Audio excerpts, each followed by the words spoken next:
I did notice something, and I've talked about it a few times now, but now I've got enough examples to sort of tie it together into a 20 or 30-minute ramble, which can go on YouTube. But I did notice we've had this insane backslide, haven't we, into the dark days of conflict of interest, where, if you recall, we went through a period in 2015, 2016, 2017, where the tech for esports orgs was to basically create multiple teams, or have some sort of contractual ownership or stake in multiple teams, or to own multiple teams and multiple entities, including tournament operators, at the same time, and have them all overlap.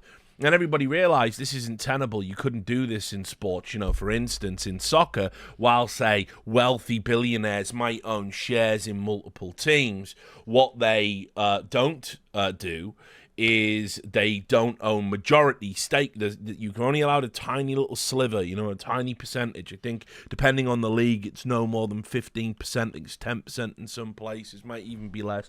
You can't really have these huge ownership stakes, because if the clubs were ever to meet in European competition or international competition, or however it might play out, obviously nefarious things could happen. We can make decisions in the boardroom about who it's best to win, and people could be influenced or rewarded. There would be vectors for that type of corruption, so we shut it down. We say, no, we're not going to allow this. And so it was in esports to begin with. I first started exposing all these overlapping ownership interests in, I want to say 2015, 2016.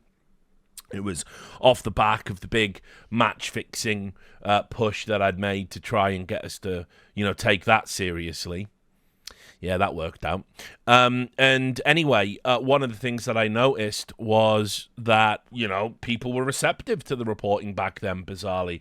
When I exposed, for example, Blast, Nicola Nyholm having these ownership stakes across multiple teams, like, Heroic and Godsent and all of this other stuff, Valve got involved. When I exposed ES Force coming out and owning all of these entities, remember, they own Na'Vi, and they own Virtus Pro, and they went on to own SK Gaming, and they own tournament operators. Valve got involved, and tournament operators got involved, and we said, you're going to have to divest yourself, guys. We can't do this. And on and on and on it went. And then eventually, somewhere along the line, we just started ignoring precedents we'd already set, because people in esports have no confidence in esports. All of the esports evangelicals that come out there and they say to you, oh, esports has never been better, it's the future, it's what do you want, and all this fucking garbage. They don't really believe it, because if they believed it, they would let the chips fall where they may. And they would just be like, of course it's going to succeed. I believe in it. I'm proselytizing about it, but they don't believe in it. So what they try and do is they try and stack the deck. They're always looking to stack the deck, and they do it with multiple ownership, multiple entities, taking other people's money, lying about figures, lying to you, getting involved in scams and crypto and whatever else it might be. They're always looking for the shortcut, because ultimately, once they get what they consider to be the right amount of money for them, they'll get out of this business. And so we've had this backslide past few years where people have started to do things that we agreed couldn't be done. We got rid of academy teams, then we all brought them back. But then we said, oh, it's okay, we're only going to compete in the academy leagues. And then the academy leagues went away, and people were still left with the academy teams. And they were going, well, it's kind of cool, actually, because a lot of the time we're developing talent. They're talent incubators. So if we can afford it, and typically we afford it by underpaying the people on the roster, or not giving them favorable contracts, or whatever else it might be, or see all of the above bullshit, we might keep them around. But then sometimes people can't afford to do it, so they drop them, and sometimes the talent doesn't develop, so they get rid of them. But now some people have been keeping multiple teams again. And what does that mean? Well, multiple teams means people keep entering their teams into fucking the same tournament. And we're seeing it. And it happened recently. And I was like, oh, for fuck's sake. Surely not. But no, we are doing it. And this was pointed out by my chum, Stico. And he said, I was just scrolling HLTV. Sinners is playing versus Sinners Academy in a local LAN. The prize pool is so big, it will determine the fate of multiple teams regarding the RMR closed qualifiers, in which academy teams can't participate anyway. Could this be a problem called conflict of interest? And well done, Stico. You have correctly identified it is indeed a pretty obvious conflict of interest. I'll explain why somewhat explicitly in a moment. But obviously, Sinners and Sinners Academy playing at the Tip Sports Summer Cup 2024 finals. You can see that obviously that the Sinners won, and I'm not saying anything untoward happened. Wow, crazy that Sinners Academy took a map though, but I guess that's just because it was their pick and they are really good and it was overtime and everything. So that's fine. But here's the problem. Obviously, if Sinners and Sinners Academy are playing, and for the Sinners organization, they want Sinners to win the main team, because why do Sinners why do Sinners want that to be the case? Well, because obviously now with the way that tournaments are going to impact on Valve rankings, which are going to be the be-all and end-all, about whether or not you get invited to closed qualifiers, obviously the more tournaments you win, the better. And because academy teams can't play, or rather you can only enter one team into that particular circuit, then obviously you could just say to the other players, look, we pay your salary and everything, yeah? So you just lose this one. Go all serious, play as hard as you can and, whatever in the first map, but then we really need to win the next two, assuming you win that one. And look, I'm not saying they said that. I'm absolutely not saying they said that.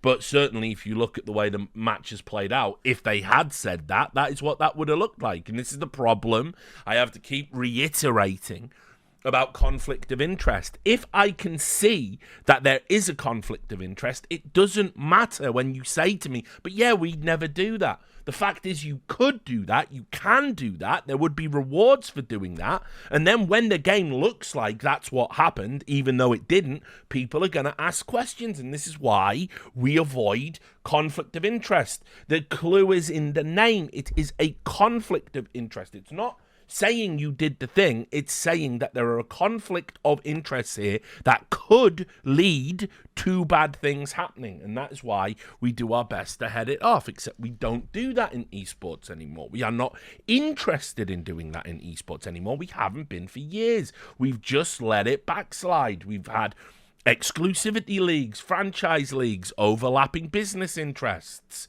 We've had pools of money coming in that go to all of the teams that then have to compete against each other at a tournament operated by the same people giving them money. This has obviously got so much potential for corruption. But no, we just don't care. We don't care about it. So there was that. And obviously, Stiko did go on to say, because he's a nice guy, I don't mean any offence towards Sinners. It seems like they are within the rules. I question those rules imposed by the tournament operator. If we want these lands to act as a gateway to international appearances, we have to make sure this doesn't happen, in my opinion. And what's interesting is somebody replying to it, and they said this, and this is kind of the problem. They said, Czech scene is small, and several years ago, the rule to enable AC teams play the same tournament with their main ones, that's Academy, was introduced with the idea of us being able to control this on the scene of this scale. I completely understand that there is a difference between regional tournament and Valve ranking tournaments, but these rules were in place, and these situations were happening long before Valve came up with their new system. And as of conflict of interest goes, is it really that much easier to convince your Academy players to drop a game than to convince a mix of 5 random ones or some sort of tier D team? If you want to scam the system, you can in any situation. At least in our case, the match will be very much under a microscope. Well, here's the thing with that, Pavel, my chum. It absolutely is 100% easier to convince players you pay and have control the salary of than it is to control a bunch of randoms to do what you want. I mean, if you're saying, hey, look, we could just reach out to a bunch of 5 players and ask them to take a dive anyway. It's kind of interesting because theoretically at a tournament, it wouldn't be worth getting a team that you're likely to beat anyway, or a team that's likely to beat you, which would be better for the odds for the bettors, where you can maybe make some money back. Well, the prize money should be the incentive. If you're saying it isn't, then we've got even bigger problems than what I would say. But, you know, it's kind of this idea that if we don't allow this, our academy players will never develop. No, you don't. The reality is those players can go and develop. They can. There's plenty of tournaments to enter them in. There's more tournaments online now than there ever has been. And I don't understand why we're kind of saying they have to play against each other. They absolutely shouldn't. I mean, another compromise is you enter them into the tournament, but if they play against each other, you forfeit the game or something. You know, you don't actually have the game go ahead, because what ends up happening is, by the way, in case you don't know, those games are on betting sites. The bookies pick those games up and they put action on those games. And so, again, if I'm Sinners, there's a very easy way I can make quite a bit of money there. I get several proxies to place bets on the underdog, which I imagine would be the academy side. And I place bets on them to win a map against me. I place bets to win their pick against me, knowing I'm still going to win the series overall and win the tournament overall and not hurt my reputation. And we get really good favourable odds on that, and we place that bet, and oh my, it's happened. Again, it is a problem. It can't be allowed to happen. I don't care. If your scene's not robust enough to survive, unless you've got conflicts of interest everywhere, then your scene doesn't deserve to survive. Stiko replied with this and said, I think you need to think consequentially about your tournament. If it impacts higher entities such as the Valve tournament, you need to be able to adjust your model accordingly. The issue isn't if it will be abused, meaning conflict of interest. The issue is that the opportunity is there. And replied with this. Of course, and should Valve introduce such a restriction, we will address it immediately. But honestly, is this really the biggest issue in the current system? I mean, potential match fixing, corruption. Yes, it is, but fine. We have some huge tournaments organised for companies who also support the participants. He's obviously referring to things like BetBoom and that. We can have big online tourneys for huge amounts of money and Valve ranking points with 0 to none anti-cheat. We can have so many things individuals and or organisations can abuse. I honestly do believe this one is very minor and can be very easily fixed by a rule set if Valve wishes so. Or you could just apply common sense and not do it. I'll just throw this out there as well, just a bit of levity. French user just replied with nonsense, to which he replied with French. So, but anyway, so that was the first one that sort of popped up. And it's like, I just can't believe we're even having the argument about tournament operators allowing academy teams to play their parent teams, their senior teams. It's ridiculous to even sort of say, oh, well, it kind of has to happen, and where's the harm, and we would never influence our academy teams under any circumstances and that stuff. It's just like, guys, can we just have a base fucking rule that we're just not going to do that? It just can't be allowed to happen. Every tournament operator, by the way, should just have that there. Bookies absolutely should not be running action on those kind of games, even if they're allowed. So that was dumb. Then I want to bring this up because this is tangentially linked. They did a sneaky poo here. Going to talk about FlyQuest. Talking about FlyQuest Red, which is their women's team. Earlier today, FlyQuest was informed via a Dust2/HLTV article that due to a last-minute rule clarification by Valve, the Red program, our women's Counterstrike 2 team, would not be allowed to compete in the Perfect World Shanghai Major North American Closed Qualifiers, the invites for which I'll show you in a moment.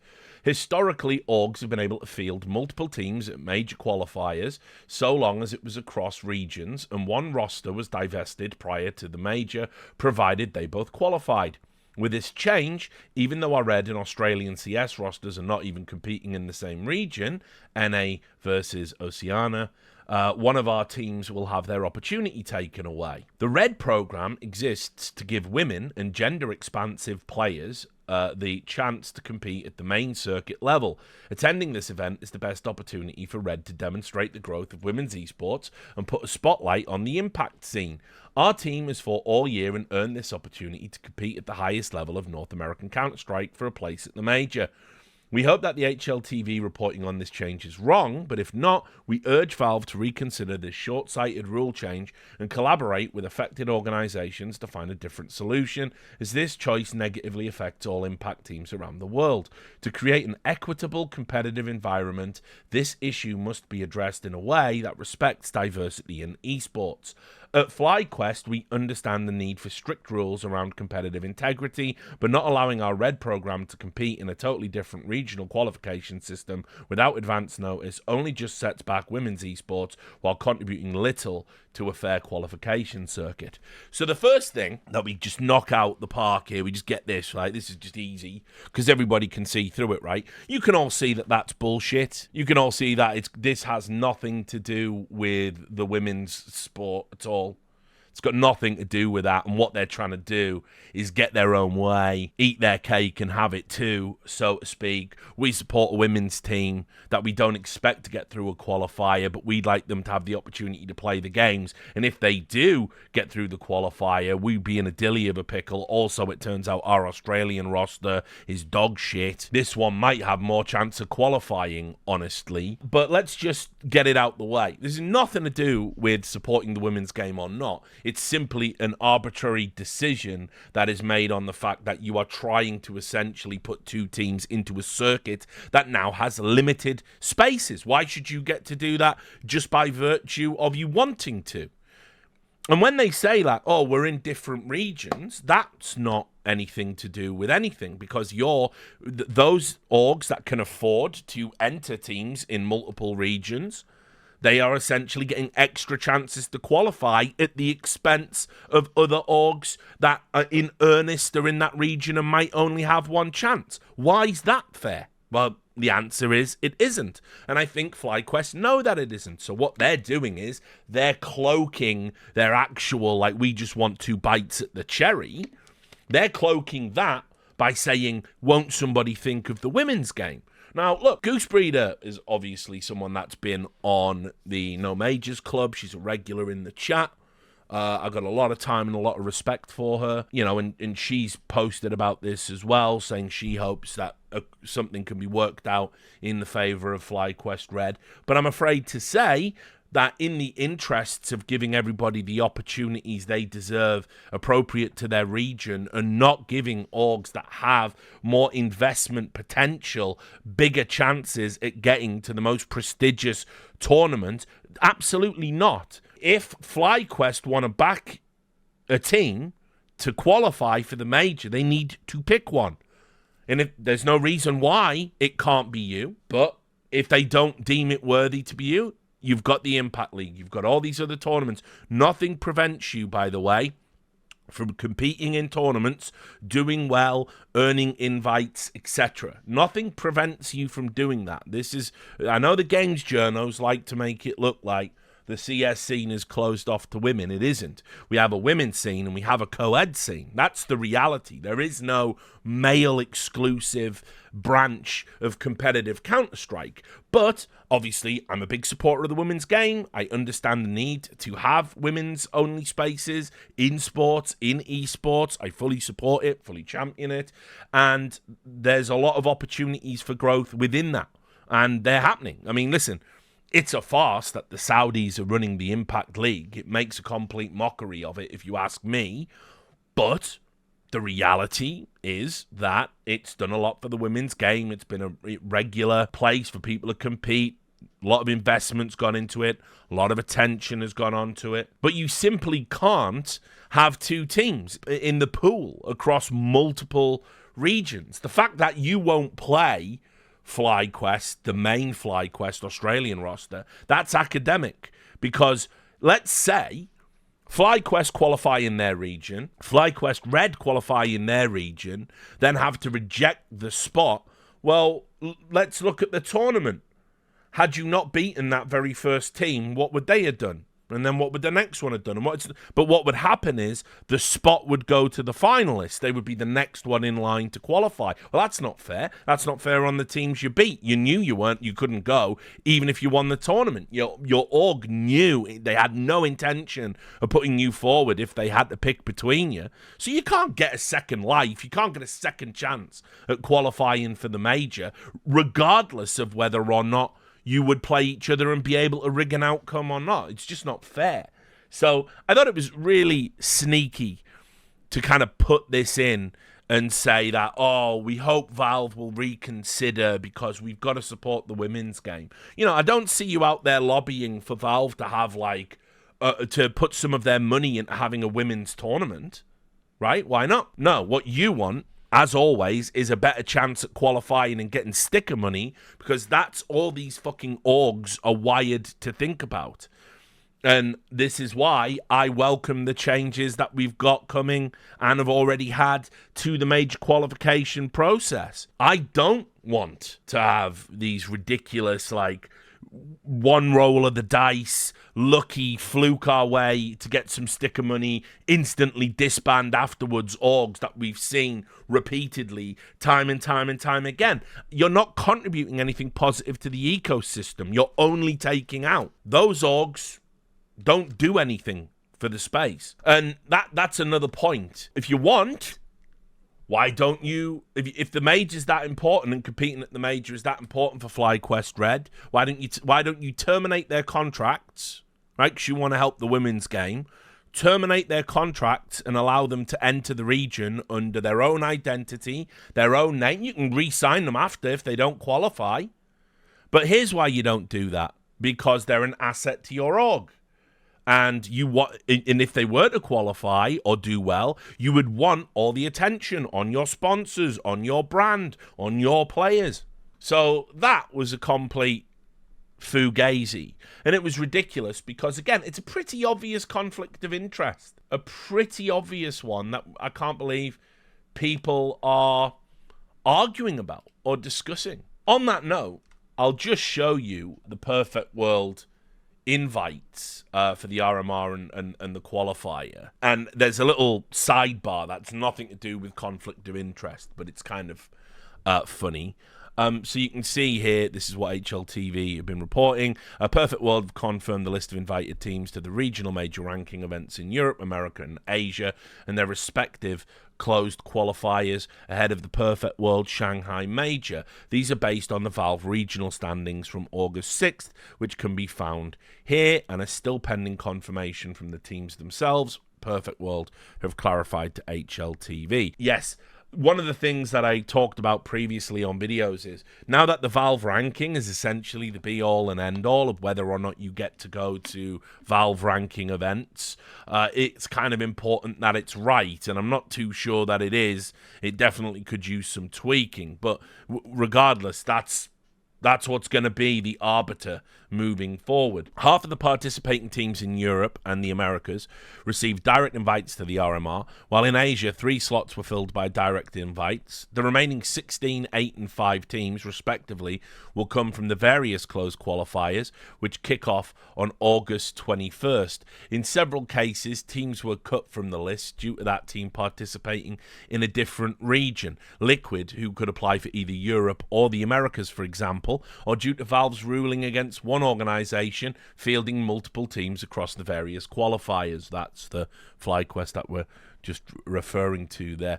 In Europe and the America, direct invites based on the standing served as the only route to participation in the major qualifying system after open qualifiers were removed in the 2 regions earlier this year. There is, however, 1 empty slot in the NA closed qualifier at the moment because not enough teams were ranked in the region. This is what I mean, by the way, about FlyQuest probably should have committed to the women's team. Like, they haven't even got enough. In Asia, Open qualifiers remained in each of the 5 sub-regions to determine 4 of the 8 participating teams in each. However, there are likely to fill more spots than originally intended, as the Middle East, China and rest of Asia qualifiers didn't feature enough teams on the ranking to receive 4 invites. Now, this is the part I really wanted to talk about, because it's kind of tangentially related, and I get to piss everybody off, which that's what I do. I do that to stay relevant, don't I? I'm old, I'm washed up, definitely not going to be at any more events or anything. I'm old, I'm washed up, I'm a has-been, I'm a nobody, and I just have to rage bait you for engagement with my outrageous opinions. It is worth noting that an outdated Cloud9 roster featuring the previous core is listed as part of the invites to the European Closed Qualifier, as the new roster had not yet played the required 10 matches to be ranked. It is possible the Russian side will submit 4 of their current players plus Perfecto to ensure a core of the invited roster remains intact, and then substitute him with the last player from the existing roster ahead of the start of the Closed Qualifier. So, one of the rules that Valve has kind of put in place to stop shenanigans is you have to have a core that stays together to carry on over the ranking points, to get invited. This is kind of traditional. This is how it's always been done by Valve, that if 3 players stay on a roster, or rather if 3 players leave an org and go to another org, their new org would have, had they qualified for the next major, the new org would get the spot, not the org they qualified under. That's how they've always done that. And so a continuation of that ethos, that the slots really belong to the players, irrespective of whether or not the orgs are paying them a salary or whatever. Valve are continuing that. And so we end up with this situation where Cloud9 would have to bring Perfecto back just to be allowed to go, because with their new roster, they haven't played the 10 matches required to be on the ranking, which they would have been, no doubt. They would have been high enough up to get an invite to the RMR. But no, what they're going to have to do now is the closed qualifier. What they're going to have to do now is they're going to have to temporarily put Perfecto back on the roster and then potentially swap him out, assuming that he's totally okay with doing that. Now, if I'm Perfecto, I just say nah. I'm good, actually. I hope he does. Because here's the thing where I want to... this is the part that pisses everybody off before we look at the teams. I pray daily on this Cloud9 team's downfall. Not because I don't like the players, not because they're Russian, none of that. Just because this team being on Cloud9 is an abomination to begin with. Cloud9 essentially did something they weren't supposed to do by having proxies enable it for them. People just forget this. That basically, remember, Cloud9, during the pandemic, gave the Henry G roster virtually no chance whatsoever. It was steadily improving, but they had the ultimatum of, if you don't do well at Pro League, we're going to end the whole project. Made Henry look like a right cunt. Terrible to his mental health and everything. Pulled the plug on that roster before it even had a chance to meet people in person, and said, look, we're not doing it because we think this team's dog shit. We're doing it because there's just no return on CS right now. Ta-ta, we might be back. Bye. And they went, and everyone said, but it's Henry G's fault. Why would Henry do this? Why did Henry take away my Cloud9? You've ruined all the things I love in life, Henry. You ruined my Cloud9, my sweet, sweet Cloud9. And so, Henry had to deal with the fallout from that. And Cloud9 went away. Henry had to leave the scene and take a sort of hard reset, where everyone then pretended he was running a scam when he was just making NFTs, which, while they may or may not be inherently be a scam, you know which side of that particular argument I'm on, there was no way by the time Henry G started making mushroom NFTs, anyone was any under illusion about what NFTs are. No one was coming along going, well, surely these mushroom NFTs are the ones that are going to work. And then obviously as well, on top of that, every org had their own NFT, including ESL. They had their own NFT. He said nothing about that, but Henry G was the scammer, of course. Fantastic scene. Love this scene.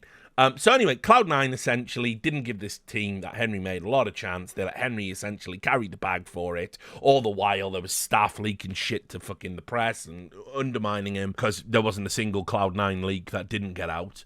And then Jack said, we're off, we're done.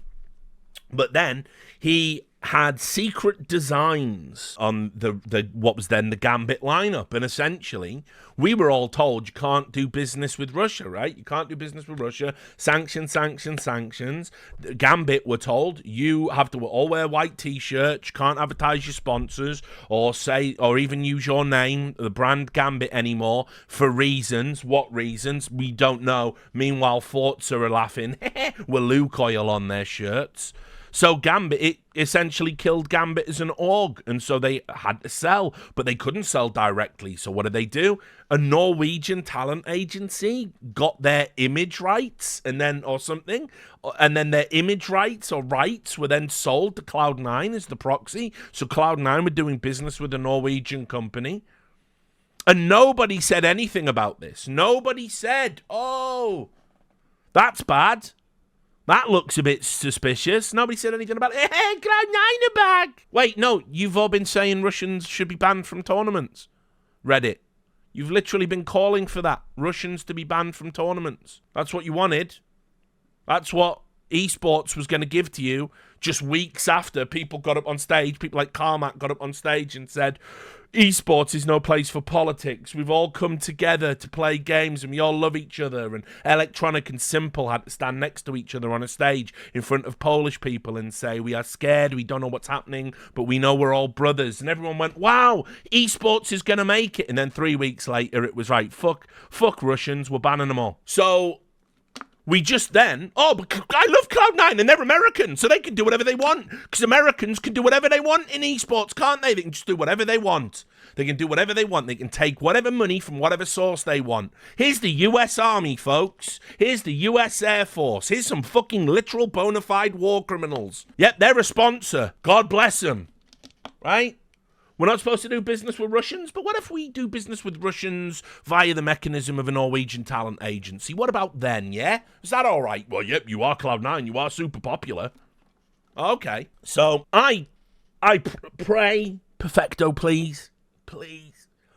Every time this Cloud9 flops, and by the way, it's been fantastic that the project has absolutely fucking flopped, that it's failed to deliver on every single fucking level since it happened, when everyone was like, oh my god, look at Cloud9, let them cook, and now look where you are. And I certainly hope they don't make it through the closed qualifier, even if Perfecto agrees to get used one last time. Because it's frankly an embarrassment. But anyway, let's look at the team. The Europe RMR, G2, Spirit, Na'Vi, Mouse, Vitality, Astralis are there somehow. FaZe, Virtus Pro, Eternal Fire, NIP, Heroic, 3D Max, Falcons are there as well. We all of them. Bet Boom, Fnatic, and Aurora. And then look at the closed qualifiers. And by the way, isn't this just nice? This is just nicer. It's just nicer than having a fucking 512 team nightmare bracket, isn't it? Hence big. The Johnny Speeds Super Turbo Onliner team. Loving them. Saw, Bait, Namiga, Zero, Tenacity. Oh yeah, Sangal. There, of course. Sashi. Hunden rides again. Monty. Sinners, of course. OG. It's great. Meanwhile, in Americas, look what has happened to the American scene, guys. Look. It's Liquid. It's Furia. It's Complexity. It's 9Z. It's Pain, it's MIBR, M8, you're in there, Imperial, and then you go down, and what NA teams are going to be in the closed qualifier? Fucking hell, Mythic. Ooh, Phoenix. It's actually insane. Just all the ESEA cast-offs, really. So, and obviously, you know, we got the Mongols, and we got FlyQuest, as talked about, Lin Vision, Rooster, Bad News Kangaroos in Oceania, East Asia. Here you got that. You got China there. Rare Atom and Tyloo. This Cat Evil. So all told, I don't know. It's like I said, we're so back. I actually like the look of that so much better. I like the look of that so much better compared to here is a 512 online qualifier with Acros. Enjoy. Have fun. Definitely prefer those. Didn't realize they were starting so quick, actually. They're like literally starting after Cologne. So I might fuck around and get some of the IPs and do some coverage of those. Because why not? I'm not promoting Saudi by doing that. So that'd be good. All of which is to say, we're just getting these like weird, warped, fucked up conflict of interests everywhere. Like for the Cloud9 situation, as I said, it's sort of tangentially linked. But the notion, nearly, that you can just bring back a player temporarily to put him in and then take him out, and that's going to be fine. That's not cool. Like, we can't allow that to become the norm, right? If you haven't played the 10 ranking games to get there, just because you've kept a player on the bench, you can't just do a ringer replacement, right? We're not going to allow that, are we? We're not going to allow that, but we are. And by the way, it's Cloud9, so they get to do whatever the fuck they want anytime they want to do anything. No one's going to say anything about them because they're a big org. So watch that space.